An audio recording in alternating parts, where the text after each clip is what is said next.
Assalamualaikum warahmatullahi wabarakatuh. Saya Ulfi Rohima Maulani, absen 33 dari Prodi PGMI 3B. Di sini saya mau memaparkan hasil ringkasan materi dan review dari kelompok 1 sampai kelompok 5 untuk memenuhi tugas proyek mata kuliah pembelajaran fikih. Yang pertama dari kelompok 1 dengan judul Toharoh dari Najis dan Hadas.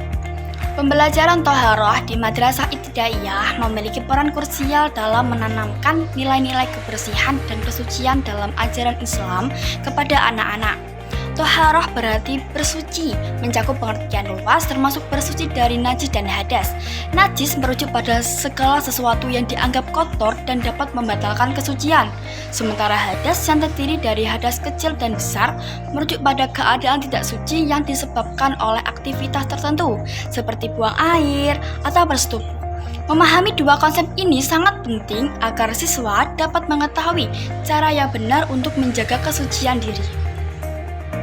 Dalam proses pembelajaran pengenalan konsep Toharoh harus dilakukan dengan bahasa yang sederhana dan jelas, disertai sumber-sumber ajaran yang sahih untuk memberikan dasar yang kuat. Penggunaan media visual, praktek langsung, dan metode interaktif seperti permainan edukatif dan diskusi dapat meningkatkan keterlibatan siswa, membuat pembelajaran lebih menarik, serta membantu mereka memahami pentingnya Toharoh. Selain itu, kegiatan bersih-bersih di lingkungan sekolah dapat menjadi bentuk aplikasi prinsip-prinsip kebersihan dalam kehidupan sehari-hari. Dengan demikian, pembelajaran Toharoh diharapkan tidak hanya menjadi teori semata, tetapi juga dapat diaplikasikan dalam praktek nyata. Membentuk karakter siswa sebagai individu yang bersih, suci, dan berakhlak mulia sesuai dengan ajaran Islam. Selanjutnya yaitu hasil review. Kritikannya yaitu guru kurang mampu menjelaskan materi secara jelas sehingga siswa menjadi bingung. Sarannya, gunakanlah bahasa yang sederhana dan mudah dipahami dan berikan contoh nyata yang relevan dengan kehidupan sehari-hari. Pendekatannya menggunakan teacher center, medianya PPT, metodenya ceramah, demonstrasi, dan tanya jawab. Evaluasi, lisan tanya jawab. Selanjutnya kelompok 2 dengan judul Ragam Sholat dalam Islam. Perbedaan antara sholat wajib dan sholat sunnah yaitu sholat wajib merupakan ibadah yang harus dilaksanakan oleh setiap muslim dengan waktu dan tata cara yang telah ditentukan serta memiliki hukum yang tegas yaitu wajib. Sementara itu, sholat sunnah adalah ibadah yang dianjurkan untuk dilaksanakan tetapi tidak wajib dengan waktu dan tata cara yang lebih fleksibel. Sholat sunnah dapat dilakukan sebelum atau sesudah sholat wajib seperti sholat sunnah rawatib dan sholat tahajud yang bertujuan untuk meningkatkan kedekatan kepada Allah Subhanahu wa Ta'ala dan memperoleh pahala tambahan. Keutamaan dan tata cara pelaksanaan sholat Jumat dan sholat berjamaah. Sholat Jumat merupakan kewajiban bagi laki-laki muslim dan dilaksanakan pada hari Jumat dengan tata cara khusus yang mencakup 2 khutbah sebelum sholat. Keutamaan sholat Jumat antara lain adalah sebagai pengganti sholat zuhur dan memberikan pahala yang lebih besar bagi yang melaksanakannya secara berjamaah. Sholat berjamaah secara umum memiliki keutamaan yang besar dalam Islam, di mana melakukannya dengan orang lain akan meningkatkan rasa persaudaraan dan keimanan. Tata cara pelaksanaan sholat qashar dan jamak. Sholat qashar adalah meringkas jumlah rakaat dari sholat wajib saat berpergian, seperti mengubah sholat zuhur dari 4 rakaat menjadi 2 rakaat. Sementara itu, sholat jamak adalah menggabungkan 2 sholat dalam satu waktu, seperti menggabungkan sholat zuhur dengan asar atau maghrib dengan isya. Kedua sholat ini diperbolehkan dalam kondisi tertentu, seperti saat perjalanan jauh, atau dalam situasi darurat yang menyulitkan untuk melaksanakan sholat tepat pada waktunya. Yaitu hasil review. Kritikannya yaitu kurang menciptakan lingkungan belajar yang menyenangkan, suasana kelas terlalu tegang atau monoton sehingga siswa kurang antusias. Sarannya, ciptakan suasana yang ramah dengan humor, permainan, atau kegiatan kreatif. Pendekatannya menggunakan teacher center, medianya PPT, metodenya ceramah dan tanya jawab, evaluasi, lisan tanya jawab. Kelompok 3 dengan judul Zakat, Wakaf, Infak, dan Sedekah. Konsep zakat fitrah, zakat mal, wakaf, infak, dan sedekah memiliki peran penting dalam ajaran Islam sebagai bentuk amal sosial yang mendukung kesejahteraan umat dan memperkuat solidaritas sosial. Zakat fitrah berfungsi untuk mensucikan diri setelah berpuasa dan merayakan Idul Fitri dengan merata. Zakat mal, wakaf, infak, dan sedekah masing-masing memiliki tujuan spesifik, seperti membantu masyarakat yang membutuhkan, mendekatkan diri kepada Allah, dan mendukung pembangunan sosial serta ekonomi. Semua bentuk amalan ini melibatkan kesadaran sosial, niat ikhlas, dan komitmen untuk mengurangi kesenjangan sosial serta memberikan manfaat yang berkelanjutan baik di dunia maupun di akhirat. Hasil reviewnya yaitu kritikannya, kurangnya perhatian kepada siswa. Guru hanya fokus pada siswa tertentu dan kurang peka terhadap siswa yang mengalami kesulitan. Dan guru terlalu cepat dalam menyampaikan materi. Sarannya, lakukan pengamatan lebih mendalam terhadap kebutuhan masing-masing siswa.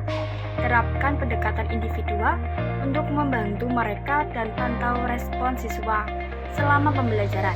Pendekatannya menggunakan student center dan teacher center, medianya PPT dan papan tulis, metodenya ceramah, diskusi, tanya jawab, dan evaluasinya yaitu lisan tanya jawab. Kelompok 4 dengan judul Ibadah Haji dan Umroh. Haji adalah ibadah dalam Islam berupa kunjungan ke Baitullah, Ka'bah, di Makkah untuk melaksanakan serangkaian amal ibadah dengan tata cara tertentu yang telah ditentukan pada waktu tertentu, yaitu pada bulan Zulhijjah, 8-12 Zulhijjah. Haji merupakan rukun Islam kelima yang wajib dilaksanakan oleh setiap muslim yang mampu secara fisik, finansial, dan aman dalam perjalanan. Sedangkan umroh adalah ibadah yang juga berupa kunjungan ke Baitullah, tetapi pelaksanaannya tidak terikat pada waktu tertentu dan amal ibadah dengan tata cara yang lebih sederhana dibandingkan haji. Umroh sering disebut sebagai haji kecil karena tidak mencakup wukuf di Arafah.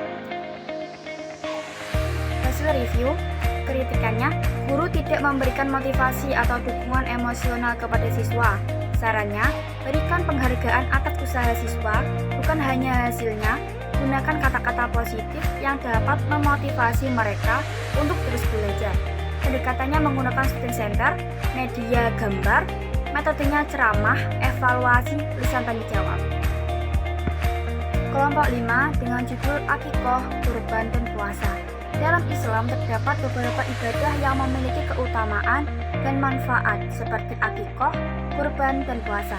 Masing-masing ibadah ini memiliki makna yang dalam serta tujuan yang mulia. Akikoh adalah ibadah yang dilakukan sebagai bentuk syukur kepada Allah atas kelahirannya anak. Meskipun tidak wajib, akikoh dianjurkan untuk dilakukan pada hari ke-7 setelah kelahiran anak tersebut, dan melibatkan penyembelihan hewan seperti kambing atau domba, yang kemudian dagingnya dibagikan kepada orang-orang sekitar sebagai sedekah. Kurban adalah ibadah yang dilakukan dengan menyembelih hewan sebagai bentuk pengabdian kepada Allah. Dengan tujuan mendekatkan diri kepadanya, kurban dilaksanakan pada hari raya Idul Adha dan hari-hari tasyrik. Hukum berkurban adalah sunnah muakkad, namun bisa menjadi wajib jika seseorang bernazar atau telah mengucapkan niat berkurban. Hewan yang digunakan untuk kurban harus memenuhi syarat tertentu, seperti usia dan kondisi kesehatan hewan tersebut. Puasa adalah ibadah yang mengharuskan umat Islam untuk menahan diri dari makan, minum, dan segala sesuatu yang membatalkannya, dari fajar hingga matahari terbenam. Dengan niat karena Allah, puasa memiliki syarat sah dan rukun yang harus dipenuhi. Selain puasa wajib seperti puasa Ramadan, terdapat pula puasa sunnah yang sangat dianjurkan, seperti puasa Senin Kemis, puasa Asyura, puasa Sya'ban, puasa Syawal, puasa Tarwiyah, puasa Arafah, puasa Ayyamul Bid, dan puasa Daud. Secara keseluruhan, ibadah ini ini mengandung hikmah yang besar, seperti menumbuhkan rasa syukur, mendekatkan diri kepada Allah, serta mengajarkan kebersamaan dan kepedulian terhadap sesama.